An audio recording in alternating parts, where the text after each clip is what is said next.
신동댕동 신동입니다. 자, 여러분.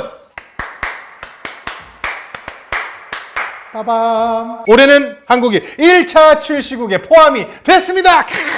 그래서 뭐가 좋아졌냐? 좀 더 빠르게 아이폰을 써볼 수 있게 되었죠. 사전 주문한 분들은 저랑 비슷하게 지금 막 받기 시작했을 것 같고 좀 고민하는 분들도 있을 것 같은데요. 그래서 오늘은 가장 많이 고민되는 아이폰 16 일반 모델과 16 프로 모델 간에 어떤 차이가 있고 어떤 라인업을 구매하면 좋을지 이야기를 나눠보겠습니다.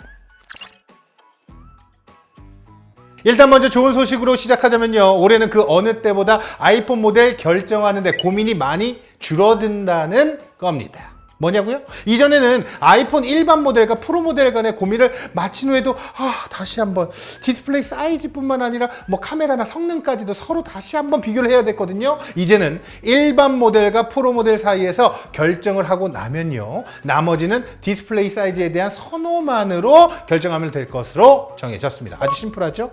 자, 작년에 저는 아이폰 15 프로 맥스를 처음에 쓰기 시작했는데 결국 나중에는 아이폰 15 프로까지도 쓰게 되었던 게 뭔가 이게 좀 써보고 싶었단 말이지. 5배 줌과 3배 줌 사이에서 뭐가 더 좋을지 고민이 많이 됐었거든요. 올해는 적어도 이런 걱정 없이 그냥 일반 모델이냐 프로 모델이냐 결정만 하면 되겠습니다.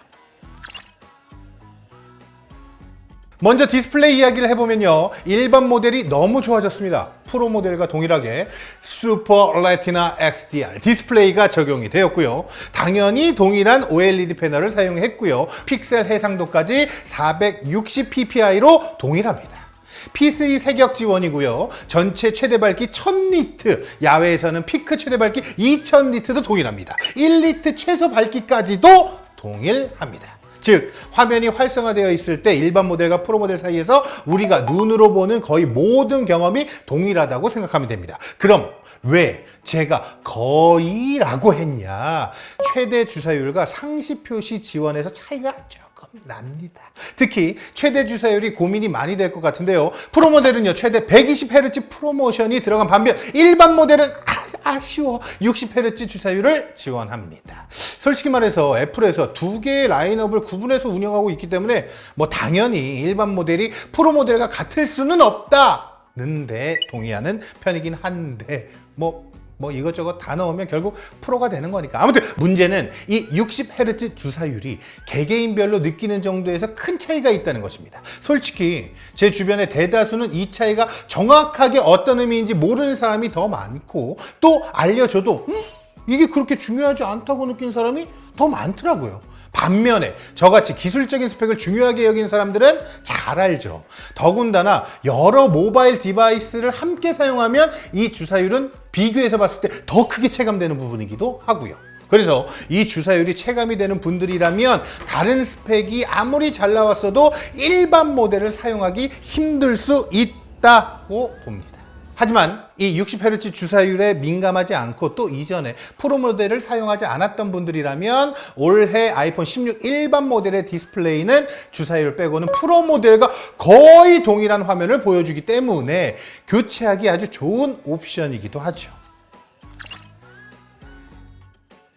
자, 카메라로 가보겠습니다. 카메라는요, 올해 아이폰 16 시리즈가 일반 모델과 프로 모델을 가장 효과적으로 잘 나눴다고 생각이 드는데요. 미세하게 하드웨어와 촬영 스펙의 차이가 존재하는데 이게 큰 관점에서 유저가 사용하는 기능이 있고 없고의 차이를 만들지는 않았다는 점에서 아주 영리했다고 생각이 듭니다. 자, 일단 카메라 개수가 듀얼 카메라와 트리플 카메라로 다르죠. 5배 망원 카메라가 있냐 없냐로 먼저 보면 되는데요. 망원 카메라가 있는 것이 훨씬 더 다양한 화각을 사용할 수 있어서 분명히 좋은 것은 맞습니다. 하지만 이건 역시도 활용 빈도를 봐야 되겠죠. 생각보다 내가 써보니까 5배 줌? 이게 잘 안 쓰게 돼. 엄청나게 먼 촬영 이렇게 거리를 쫙 이렇게 이게 반드시 필요한 화각은 아니더라고요. 게다가 어차피 두 라인업 모두 메인 카메라에서 2배 망원을 커버하기 때문에 일반 모델도 2배까지는 큰 화질 열화 없이 사용 가능하다는 점에서 저는 망원 때문에 프로를 선택할 필요는 많이 없다고 봅니다. 다만 메인 카메라도 화소수는 4800만 화소로 동일하지만 센서 스펙과 OIS 시스템 부분에서 프로 모델이 살짝 더 개선된 모습을 보여주고 있죠. 울트라 와이드 카메라의 경우 프로 모델은 4800만 화소로 더 높기는 하지만 일반 모델도 오토포커스가 되고 프로 모델과 동일하게 접사까지도 지원을 합니다. 실제 유저 입장에서 사용할 수 있는 기능의 차이가 있는 것은 아닌 거죠. 영상 촬영 스펙에서는 둘 다 돌비 비전 촬영을 지원하지만 최대 프레임 레이트가 차이가 나는데요. 프로 모델은 4K 120프레임, 일반 모델은 4K 60프레임으로 이번에 새롭게 포함된 4K 120프레임 촬영을 해보고 싶다면 프로 선택이 불가피한 거죠. 이 외에도 뭐 로그 촬영 등 좀 더 프로페셔널 워크플로우에 맞는 코덱 지원에서도 차이가 납니다. 그래서 카메라 부분을 한마디로 정의하자면 카메라를 사용하는 70% 정도의 활용도에서 큰 차이가 없을 정도로 일반 모델이 잘 나왔다 이겁니다. 그런데 나머지 30%가 반드시 난 필요해. 이걸 난 무조건 사용할 거야. 120프레임 무조건 써볼 거야 하는 사람들은 프로 모델 선택이 불가피하다는 거죠. 대표적으로 5배 줌, 5배 망원 카메라와 그리고 아까 얘기했던 4K 120프레임 촬영, 뭐 거기다 로그 지원, 이거는 그럼 이거 선택해야 돼. 어쩔 수가 없어. 그동안 촬영한 이미지들을 보면서 내가 어떤 거 촬영했었지? 어떤 것들을 자주 찍었지? 이런 걸 보면서 생각보다 프로까지는 필요 없을 수 있겠다 하신 분들, 그러면 일반 모델 사도 된다는 거죠.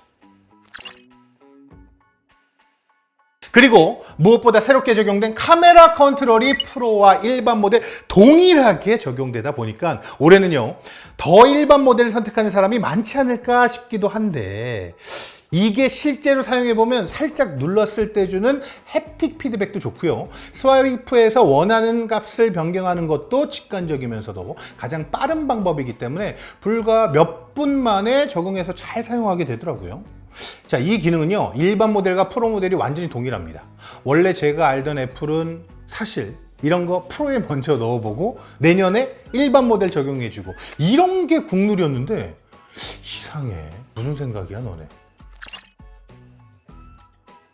자, 그래서 제가 봤을 때 올해는요, 주사율만 고민하면 될 것 같습니다. 이게 뭐 저같이 기계 좋아하고 나란히 놓고 비교해서 써보고 이런 사람들은 이거 60Hz 주사율이 진짜 너무하다는 생각이 들 수밖에 없어요. 또 딱히 스마트폰의 기술 자체에 큰 관심이 없는 사람들이라면 이거 뭐 이 정도 차이 뭐 이렇게 할 수도 있다는 거죠. 그리고 또 한편으로는 그 차이는 알지만 이 비용 때문에 더 비싼 비용을 낼 바에 그냥 내가 자주 쓰는 필요한 기능은 충분하니까 주사율 정도는 어쩔 수 없다. 요거 참아야지. 감내하고 일반 모델을 쓰겠다 생각이 들 수도 있다는 거죠. 자, 제가 올해 처음으로 애플파크 가서 이벤트도 보고 제품 만져보면서 의외로 일반 모델이 너무 괜찮은 선택지가 되어버려서 이렇게 두 개 모델을 나란히 놓고 고민되는 포인트 한번 정리를 해봤습니다. 제가 더 사용해보면서 아이폰 관련 소식과 리뷰들 계속 공유할 건데요. 그래서 신동은 뭐 쓸 거냐? 난 당연히 프로맥스 써야지. 무슨 소리야? 난 일반을 써본 적이 없어. 누가 일반 써? 한국인들은 비싼 거 써. 신동댕동 신동이었습니다. 안녕.